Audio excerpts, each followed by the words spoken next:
বাঙালিদের ঠিক করতে হইলে 144 ধারা জারি করতে হইব, পাশা লাল করতে হইব, 24 আওয়ার্স থাকবে 144 ধারা জারি, এছাড়া বাঙালি ঠিক হইতো না।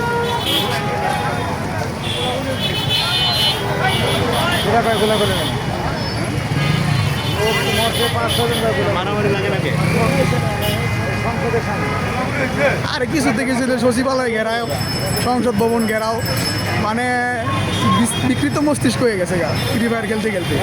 অল টাইম ওরা যুদ্ধ চাই ফ্রি ফায়ারের মতন।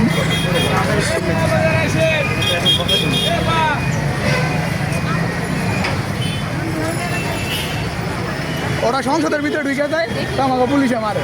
ওরা একটা পার্লামেন্টের বাইরে ঢুকে যায়, তোকে মারতো না, কি করতো, আতঙ্ক করবো নাকি?